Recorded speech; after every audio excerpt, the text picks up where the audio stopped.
Shalom, family. Continuing our walk through the book of Ecclesiastes.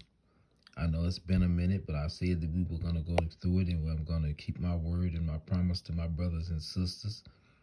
So we are coming out of chapter 10, verse 1, and it reads as follows. Dead flies petrify the perfume's ointment and causes it to give off a foul odor. So does the little folly to one respected for wisdom and honor. A wise man's heart is at his right hand, but a fool's heart is at his left.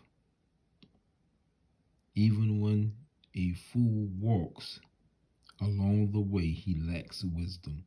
You see, everything that a fool does, even his everyday life, the way he carries himself, the way he clowns and jests, people afar off can look and see that something is lacking in this individual's characteristics. And the thing that's lacking is wisdom. Wisdom separates a fool from a wise man. So I continue. And he shows everyone that he's a fool.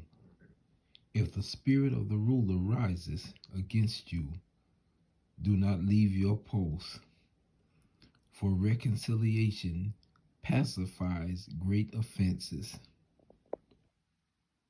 There is an evil I have seen under the sun, as an error proceeds from the ruler. Folly is set in great dignity, while the rich sit in a lowly place. I have seen servants on horses, while princes walk on the ground like servants. He who digs a pit will fall into it, and whosoever breaks through the wall will be bitten by a serpent. He who quarrels stones may be hurt by them. He who quarries stones will be hurt by them, and he who splits wood may be endangered by it. If the axe is dull, and one does not sharpen the edge, then he must use more strength, but wisdom brings success. A serpent may bite when it is charmed. The babbler is no different. You see, when a person, you know how a snake charmer is able to charm a snake until he gets the snake in his grasp and can subdue the snake like he wants to. So it is with a babbler. They'll say what they want, you think you want to hear. They will do what they think you want them to do, and all along they have a certain agenda to overthrow you, to lie on you, to set you up for certain pitfalls. So we have to be very wise when dealing with talkers, because they usually have a hidden agenda, and usually their agenda is to bring us down. The words of a wise man's mouth are gracious, but the lips of a fool shall swallow him up. The words of his mouth begin with foolishness, and the end of his talk is raving madness. A fool also multiplies words. No man knows what is to be. Who can tell him what will be after him? The labor of fools wearies them, for they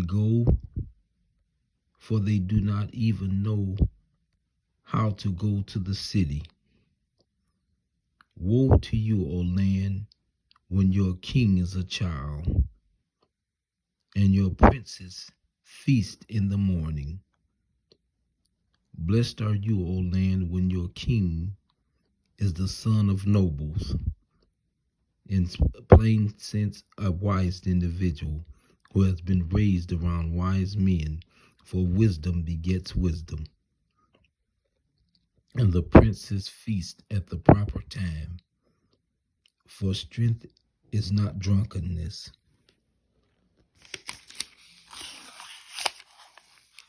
Because of laziness, the building decays, and the hands, through the idleness of hands, the house leaks. A feast may make for laughter, but wine makes merry. But money answers everything. Do not curse the king, even in your thought. Do not curse the rich, even in your bedroom. For a bird in the air may carry your voice, and a bird in flight may tell the matter. So you see, when we're speaking, we have to be conscious of someone may be listening, and they may go back and say something that you really didn't say, but the way they deliver it to the person, they'll make it sound like you said something really terrible or dreadful about them, and cause you to strife and bicker with someone when you may have had a totally different agenda. So we have to be careful what words come out of our mouths, because we never know what damage they might cause. So that was chapter 12 of Ecclesiastes. I just read for your hearing. I hope it was an edifying scripture reading for you. I hope you gained something out of it. If it was meant for you, you got what you were supposed to get out of it. If it wasn't the Lord's will for you to get it at this time. But keep reading. You're bound to get what you need when you need it. So I said all that to say this. I hope you have a good evening. And I'm glad that I was able to share with you and reading of his word. And I hope it was edifying and uplifting to you in his service and to his glory. Shalom.